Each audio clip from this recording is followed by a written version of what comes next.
Hope you guys are doing well. So today we will be continuing our journey in Surf, and today we would be learning about we'll just see how how Apple progressed, little bit about the history of Apple, and then we will try to understand about the next step operating system, or the Mac OS X operating system, or the OS X operating system, and then we'll go on from there. Okay.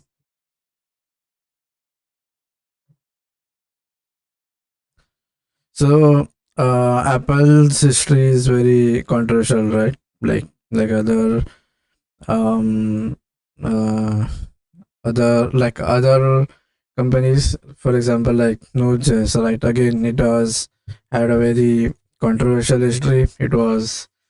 Um it was Randall who started the Node.js project, but then it was other people as well who contributed, and now we have the long-term support as well of the same thing.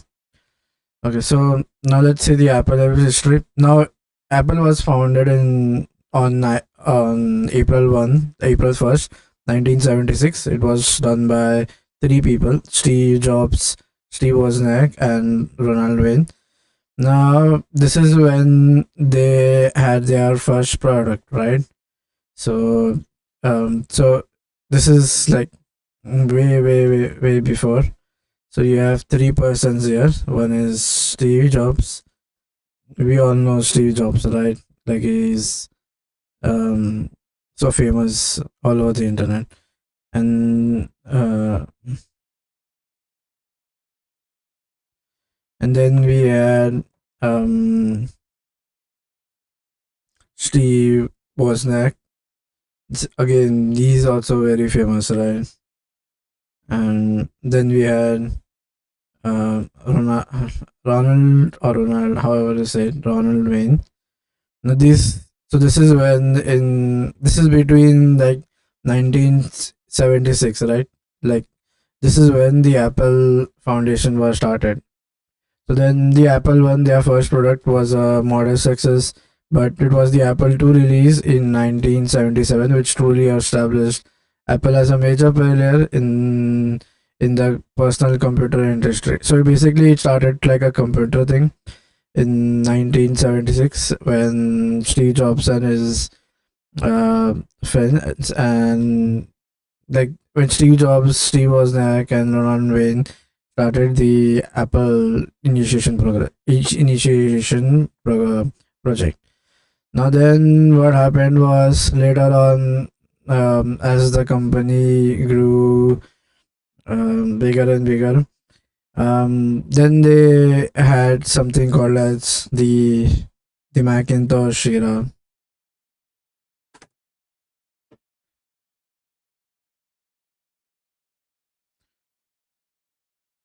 Now this is when Apple was initially a computer company, you can say. They are initially, so this is when yeah, it was basically a personal computer making company, and then later on, then they uh, then then they diverged into other things. So then in 1994, 1990 was the Macintosh era. So the Macintosh, often refers to as Mac, was introduced on January 24th, 1984 with the famous 1984. So it was introduced in the Super Bowl. Now Super Bowl, if you don't know, if it's a very famous um, it's a final event. For example, in US you have the NFL, right? The National Football League. The football is somewhat like rugby, but it's not exactly rugby though. And so that is when in that commercial. So it's a very famous event, right? Like people come. It's like consider that to be like IPL final, right? It's a very big thing.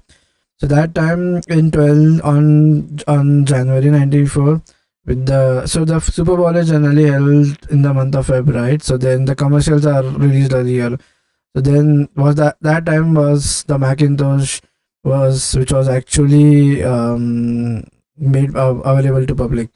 The graphical, so the features were GUI. So Macintosh was the first commercially successful to computer to feature a GUI, allowing users to interact with computers using a mouse and icons instead of text-based commands.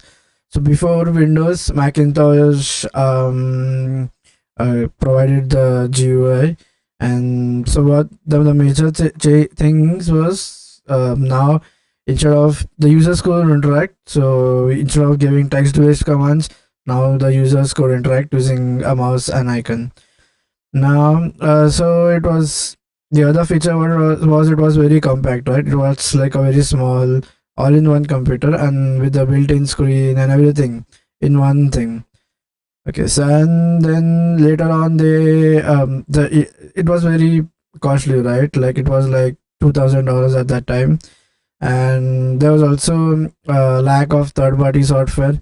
Now, the competition were the IBM PCs, which were more cheaper and more software dominated in the market. And then then in the 1980s, so in 1984, Macintosh came, and then we say this is the Macintosh era because a lot of development regarding the Macintosh operating system, regarding the Macintosh um, uh, personal computer was happening during this period. So in 1984, they introduced the 512 KB. Then in 1986, just 2 years after that, they introduced like external peripherals could be added, for example, hardware and printers. Then in 1987, Macintosh 2 came. This had color graphics. Now then in 1987 came the Macintosh SE, which featured an internal hard drive, and you had you could expand that. Then in 1990, Macintosh Classic, because Macintosh was costly, right? So then they had to make a low cost model because making the Mac more affordable. Now in 1990, they targeted the education, right? So then the Macintosh LC came. Now this is basically something what Apple runs during summer when the college starts, right? It generally says student discount. So this was aimed to provide Macintosh to students. Okay, then so now the Macintosh operating system, later called macOS, introduced features like Finder and file management and allowed multitasking. Now Macintosh combined with Apple's laser printer and Adobe's PostScript revolutionized desktop publishing. Now, Apple Talk introduced in 1985 allowed Macs to printers and allowed Macs to connect to printers and the other computers easily. So by 1990, Apple later introduced the Power Macintosh, which used the Power PC processor developed in collaboration with IBM. This marketed a shift from the older Motorola 68,000 series. Now, these were significantly better in performance, more competitive with the Windows PC. Apple began experimenting with designs, and then so in 1990s, their market share started to decline, and there were various managerial issues. Right, it was struggle of leadership at there. Financial troubles came in, and eventually Steve Jobs was removed. So in 1990, so this now this is now 1984 to 1990 is basically where they launched the Macintosh. It is a personal computer, and then they made consequently more development in during this era regarding Macintosh. Later on, Macintosh OS had features such as multitasking, and other peripherals could be connected. Now then in 1990 to 1997, so that is when I was born. So in 90, what happened was during this period there was a struggle for leadership. Apple had serious financial troubles, financial losses leading to layoffs and restructuring. Now because of this, Steve Jobs was removed. Now then, when Steve Jobs ruled in 1997, he started a company called as NeXTSTEP. So if you see this, this is a very famous very famous operating system. So NeXTSTEP was an object oriented multitasking operating systems. It was developed by Next, and the company was founded after leaving. So so during this era, he was working with, so during this time, after the power struggle, Steve Jobs um, founded a company, an operating system, an OS called as NeXTSTEP. Now this is basically, what do you mean by, this is an operating system, and then it was an object oriented. It had multitasking, and then um, it was developed by Steve Jobs. Now it was based on Mac kernel and BSD Unix, and it introduced several innovative features. Now Objective C, you had interface builder, and then display Postgres. Now when Apple acquired, so then this is in 1990 and 1997, right? Then later on, what Apple did is Apple again acquired NeXTSTEP. So when they acquired NeXTSTEP, eventually Steve Jobs came, right? And then this is when you call the Steve Jobs Renaissance period. Basically, this is basically when, Apple really took off as a major company. So 1997, NeXTSTEP became the foundation for macOS originally, which was Mac OS X, and later which became iOS. Now the acquisition also brought Steve Jobs back to Apple, where he played a crucial role. So we all remember his Apple launch, right? When the first iPhone was launched, and when he launched the iPod, and that was all done by Steve Jobs, right? So he again came back to the own company which he had founded. Now let's see what is this Macintosh. So Macintosh was, if you see, this is basically so Macintosh is something called as, it's a personal computer, right? It's not an I guess it's a personal computer.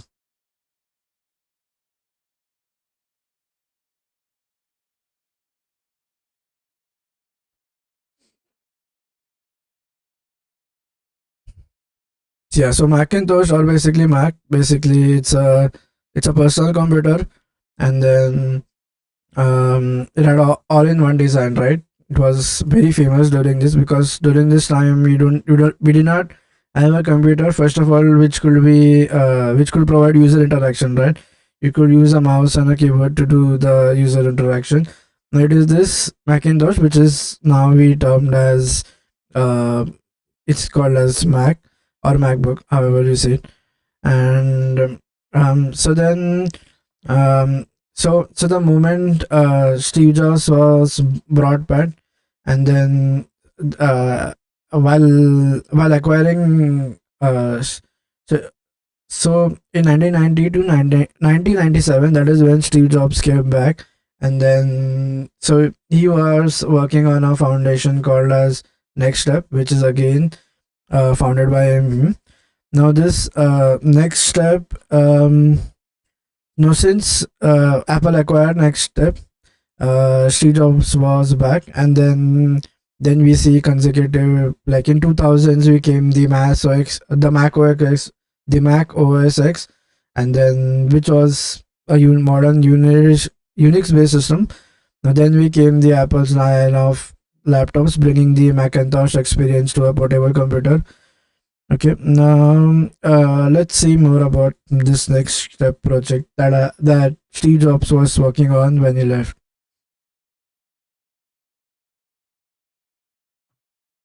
Now, what is this NeXTSTEP? Like, what happened is, now it was a groundbreaking initiative by Steve Jobs. In after he was so during this era in 1985, he left Apple, right? Because there were power struggles and a lot of financial issues as well. So because of restructuring, uh, he had to leave the company, and then so he started his own operating system. He started a company called as NeXTSTEP, and then built his own NeXTSTEP operating system, which was again based on, was an object oriented, had multitasking, it was based on C. And so the moment he came back again. Now, what happened is, now since next step came back, now if you see if you see, or if you run you run any command, such as when you do fetch, or you go for persistent storage, it will always be written as NS. Now the NS in that stands for the next step operating system.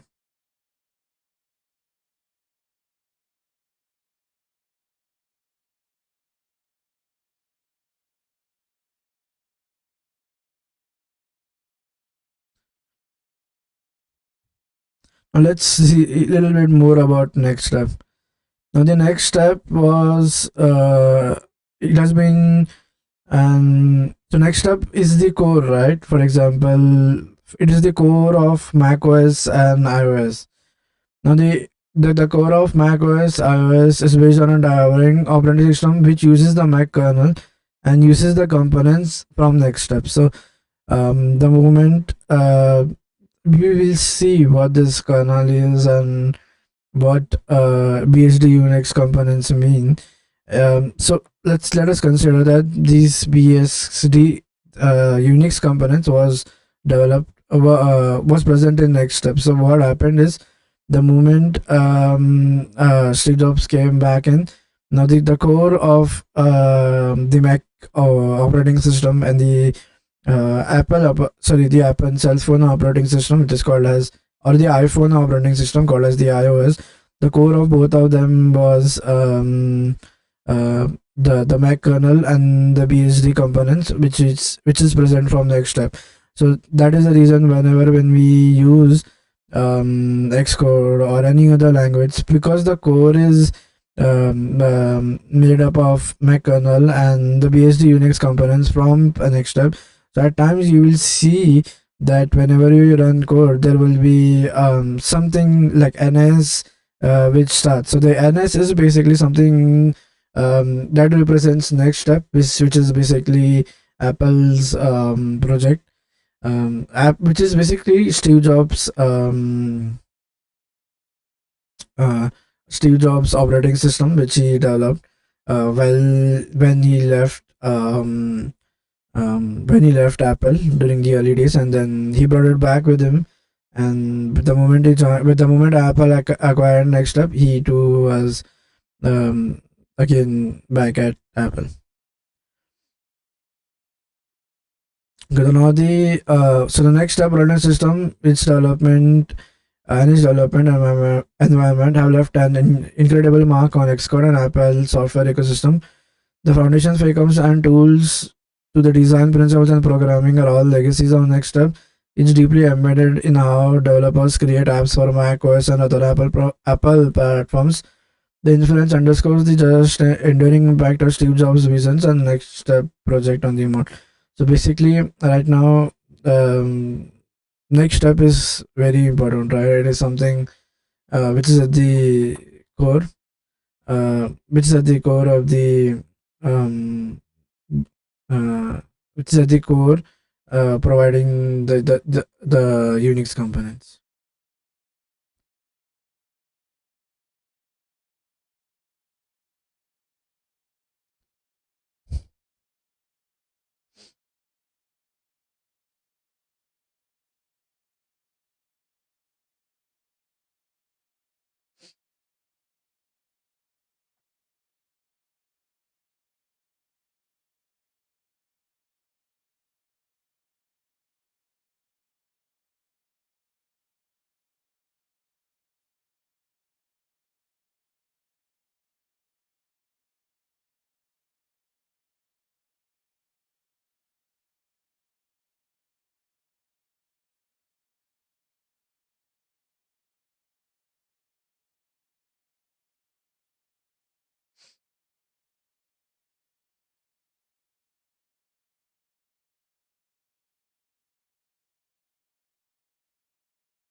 Okay, so now let us see in detail how how the how a little bit more about.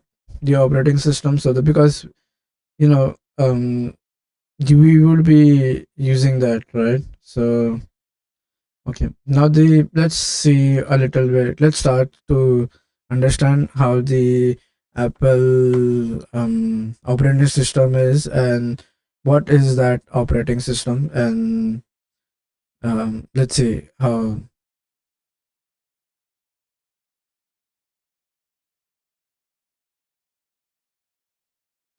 Okay, now the so we are starting with the fundamentals.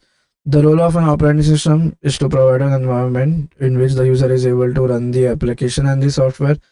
Now, the application that runs rely on services provided by the operating systems to perform tasks while they execute. In many cases, without the user or even the programmer giving much thought to them. For an application to read a file from disk, for example, the programmer simply needs to call a function that the operating system provides. The operating system handles the specific steps required to perform that read. This frees the application programmer from worrying to. So basically, first let us understand why do we need an OS, like, and like what is the advantage of um having an OS. So first is like why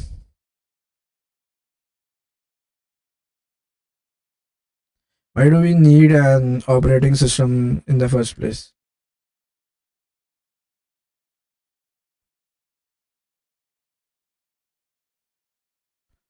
Okay. Now the role of an operating, so what does it do is it kind of provides an interface. So if you see, let's say it provides an interface between user code and it provides an environment, you can say, using which um, environment, so we are using which the user is able to run the application. Is basically using which the user is able to run the application software.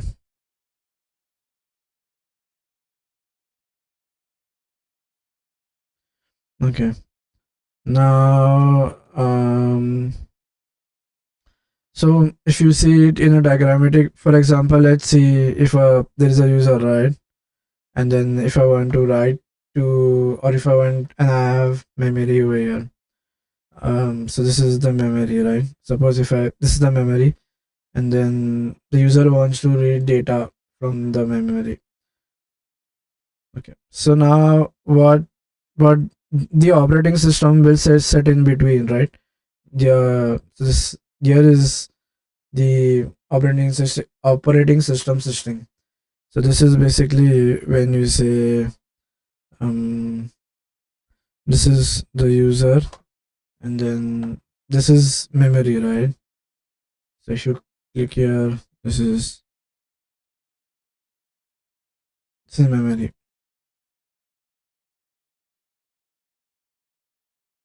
So now uh, so if the user wants to direct, so what if there is no operating system in between? Let's see what happens that first of all anyone can access the memory, like we don't want that to happen. Like it's like a security thing, right? It can because you have so many valuable information being added, right?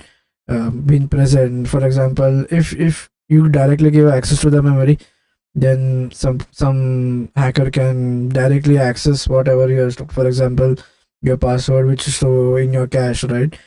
Cache is basically a type of memory, right, in the browser. So suppose if someone else from outside gets to this, then he can access all that. So it's not a very good approach to directly have the user access uh, the hardware or any other services. Instead, what we do is, so in between we make our operating system sit here. So by making this operating system sit over here, what are we doing is, instead of the user directly accessing the memory, now the user will have to ask permission to the operating system. Can I access, or the user will write a program for the operating system. Now the function of the operating system is to read the memory, get the data. That is all taken care of by the operating system. The user does not have to worry like how the data will come, how is the data flow. That is all being managed in the backend by the operating system. So most programmers are familiar with developing code that is run by user and perhaps uses a framework such as Cocoa to provide a GUI with which to interact the user. All of the application available on the Mac or iPhone App Store for you to get. This book is not about services. For example, so basically we are going to see what all kernel kernel features that we have, etc. Okay, now he's saying is the one of the important features of the operating system is basically to manage the computer's hardware resources such as memory and CPU, peripherals, I/O devices, storage. Now, the collection of hardware devices that the operating system needs to support varies greatly from varies. So, what I now see, the thing is, this operating system is going to so basically what we can summarize is this is the user, right? So operating system kind of sits in between the user and the peripherals. So instead of the user directly accessing, so these are the peripherals. The so here this is if you see, this is the peripheral. So the OS is somewhere here. This is the OS. If you say it. So I can say this is my operating system, which is in between the in between the in between the user and this is my hardware, right? So the operating system is basically sitting in between the user and the hardware. So if you go and if you have this arrow here and then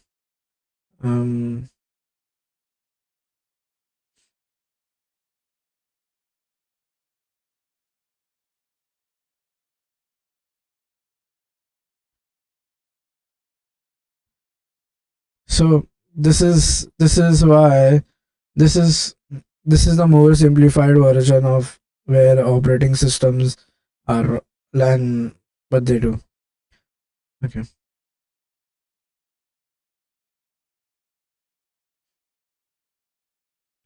Okay, now that is what we said. Like it kind of, so it kind of sits in between. Now since now the hardware can be anything, right? So the every like every for example, if you are having a computer and you are running an OS on that, now you might have a different device, right? For example, you might have a keyboard which is from a different company. Again, you might have a mouse which is again suppose there are two persons, right? So suppose you both are having a computer and you both are running an operating system. Now you both will have two different computers, right? And then you will have a different memory, different RAM, different processor, different peripherals connected. Some many the one person may need a USB-C. You may have you may have a Type A or Type B, not the USB-C. So what I'm trying to say is these operating system packages needs to be updated from time to time so that it provides supports for all user. Remember the so now in modern days, we are saying we are making more user friendly OS. By what that we say is there are more and more packages already installed. So in previously, if you see, whenever you used to bring like an additional device, for example, like a speaker or something, you need to have that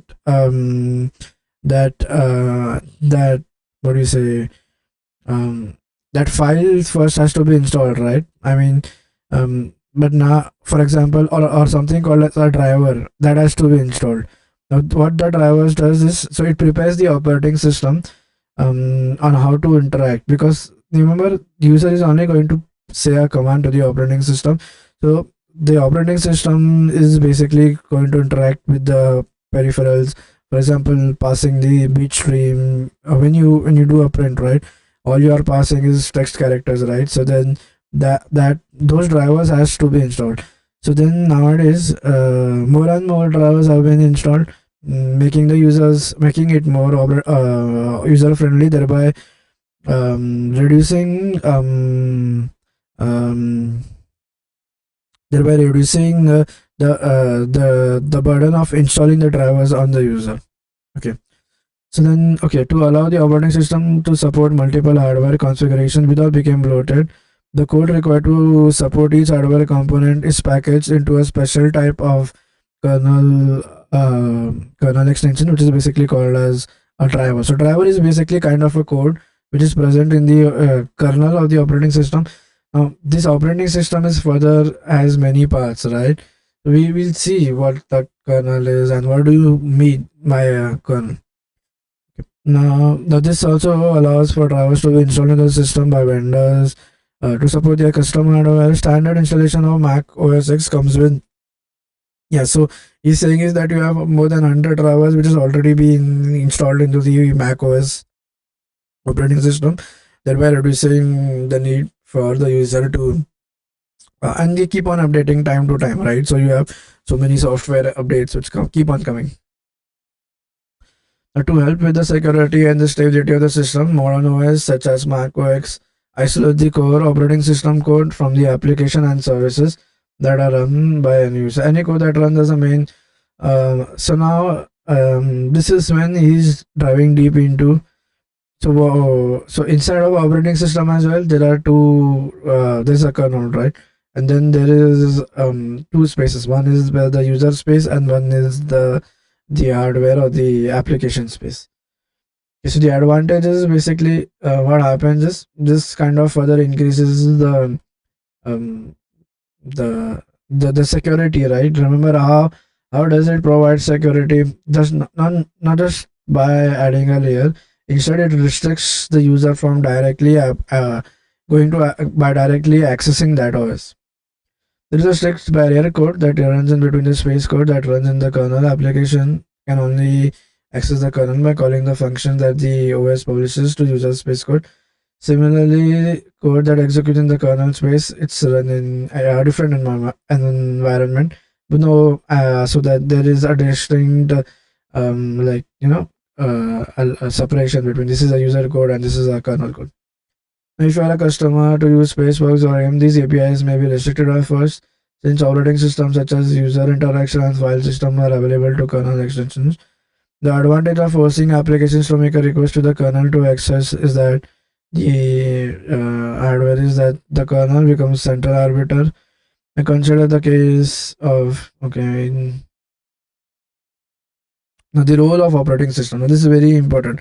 Now what does now it performs different you say different tasks and like each of them task is very critical, right? Whenever you come now the as a part of the boots. So first, now whenever you start the PC, remember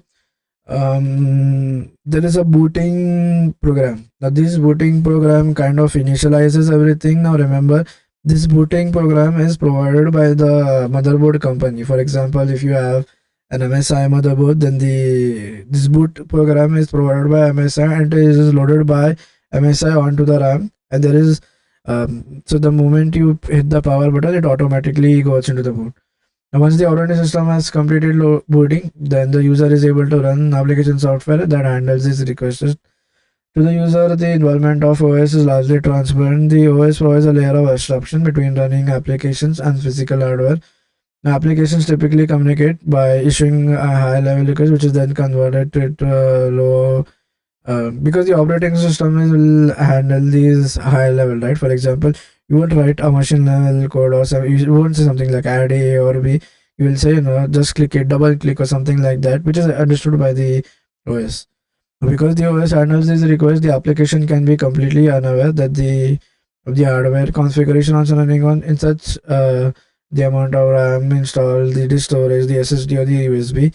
And this abstraction allows the application software to run on a variety of different hardware configurations without the programmer having to add the support for each one. Even if new hardware devices are created and new programs or new, kind of they work in continuity, right? For example, if you have a new architecture or processor coming in, then that processor will need a booting sequence, right? So that is all taken care by the motherboard company. We do not need to worry. And then and one more thing what those companies do is they keep on updating that boot file. The moment you get any new, for example, USB-C was a very new thing, right? So the moment they discover something called as a USB-D or something, or a USB-D hardware is added, then that package will be already released into the boot sequence, so that that peripheral is already initialized. Application developers can often ignore many details on the computer because the OS abstracts all the intricacies of the hardware on which the application is running. As a driver is developed, however, the code that will write becomes a part of the OS and will interface directly with the components hardware. We are not immune to the inner working of the system. So for this reason, the understanding. So why we need to study this operating system is because we are not. We need to know how that interaction is happening, right? And how is it working. So one of the key features of OS is something called as process management. So a user typically has many applications installed on their computer. Um, let's write something.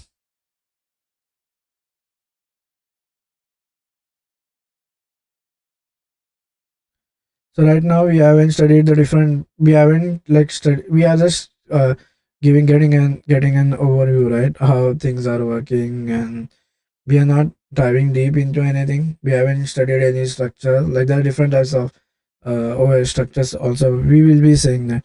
And then the first feature is basically they do something called as um, process management. Yeah, you have different types of processes or applications running, right?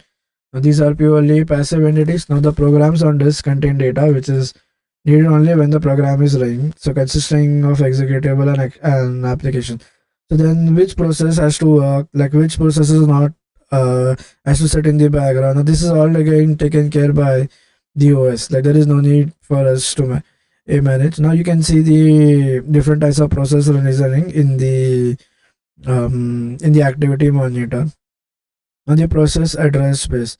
Now, although there are many processes running at one time, now each process is unaware of the other, right? For example, if there are two processes which are trying to communicate with each other, right? So both these processes have are different, right? So then there is something called as some interactivity is needed, or some data has to be shared between these two processes.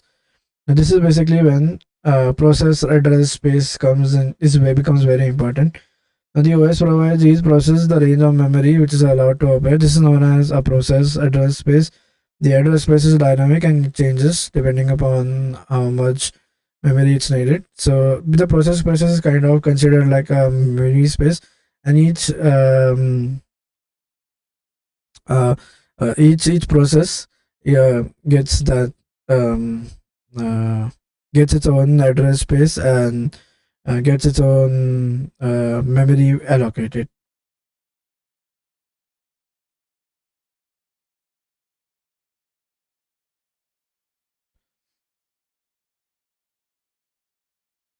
Okay, then the next important feature that the OS provide is basically um uh okay, then operating system kind of provides certain services, right? So modern operating system, there is a clear separation between functions performed by operating systems and those by the application, right? Whenever a process wishes to perform tasks such as allocating memory, reading, or sending data, it is provided by the system. Now, okay, the first we studied is process management. Then we have something called as process address space. And then the third thing that we say is there is something called as operating operating system. And the job of this service is basically the system for function such as malloc, calloc, and read are examples of system calls that provide OS services. Now these systems may be directly by the application or through a higher level. So again, so there is these are system calls, right? For example, you want to read data, so then a system call has to be provided. So then this is provided by the OS. Like, I mean, the OS will take care of them. We did not need to worry. Okay, then there is nothing is basically the virtual memory, right? So for example, if any program has to be run, it has to be loaded onto the virtual memory. If it's in the So there are two types of memory. One is a volatile, or the other one is a non-volatile. The volatile one is basically where you are storing on the on the RAM. The moment the computer turns off, those are deleted.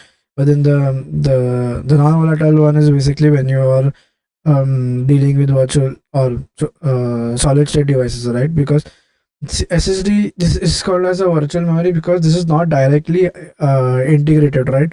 It's like an additional memory which has been added. So then with virtual memory, the OS uses the backings to store how to perform these virtual memory or how to access this. Then what happens if you want to access data from the SSD? The SSD is nothing but considered as the virtual memory. It's called as the virtual memory because it's not physically present onto the board. I guess that's the reason. Let me check. Just let me check that.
Oh, so now, so virtual memory is not the SSD. Now what happens is now virtual memory, since it's virtual, what it kinds of gives an illusion of having a large contiguous memory, even though if the physical space on the RAM is limited, it allows our system to run more applications that will fit in the physical RAM by temporarily moving inactive data from RAM to. So it kind of keeps on moving data between. So virtual memory. Although RAM is limited, right? So then basically a memory management technique. It kind of gives us an illusion that the RAM is big enough, and then what you do you do what you do here is basically you kind of keep on swapping things which are not required into the disk drive or basically the SSD, and then when you need them, you bring them back into that. This is called as paging in or swapping in, when you swap out and then you bring it back. Now SSD is basically secondary memory, or at times you might need access to this. So then SSD is basically, so again, operating system kind of has to handle this as well. So you have secondary memory. It's like a, it's not, remember, virtual is something which is not real, right? However, this SSD is a physical memory which is present. Okay, now then there is something called scheduling, right? Now we have different applications surrounding. Now which application will get the CPU time for how much and for how long? That is basically called as scheduling. There are various scheduling algorithms present. So again, that is one of the most because remember, we don't want to wish the CPU time, right? because CPU should never be idle, right? That's what they say. So then, which there is concepts of multitasking, sleep, what happens, which process should get what amount of time, and which process should work. Basically, that is what we um, that is what we mean by scheduling. So the next thing that we come about is basically hardware, right? So then we said that the operating system is the one who is going to sit in between. The last thing is basically what we do is basically hardware resources, hardware drivers, or you can say accessing the actual hardware that is present onto the computer. You can say hardware and drive.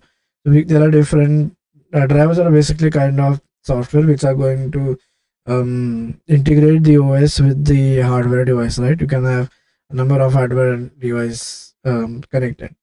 So basically, this is what this is the major features. You can also add something called as when you say when you have system services, so there are different aspects to it. For example, you add in security features and other things as well. Now, this is basically what and why we study the operating system, or why we say the OS is important. In the next chapter, we'll start a little bit more in detail about um, how what the kernel space is, what is the kernel, why do we need the kernel, what happens if the kernel. We'll try to dig in a little bit in detail. This is basically so. Right now, we haven't started about macOS. This is basically in general about operating systems, and the why we need to learn is because remember so iOS is basically the operating system for the iPhone, right? And remember, whenever you have you will have to suspend that thread, or you will have to do something else. You'll have to perform an asynchronous task. You will have to access the camera, which is again a hardware peripheral. So then you will need some sort of kernel access. At that time it will become very difficult for us to understand like what are we doing. And for example, if you have a gyrometer, right, which tells you whether you are like how tilted are you, or something like accelerometer, which tells your speed, how fast or slow are you walking. So for all these things, we need to understand what the operating system is, and for then because we are only studying features related to the Mac or the Apple environment, right? So we'll be dealing with two, and we are not dealing with watchOS, right? I mean, watchOS is good, but then again, so iOS operating systems can be run on both iPhone and on iPad, right? It's basically all those I devices. For example, your iPod, those basically have the iOS operating system inbuilt. So that's all for this lecture. See you guys in the next one. We'll be studying in more detail about how these operating systems work. Okay. Thanks. See you in the next lecture. Till that time, take care. Bye bye.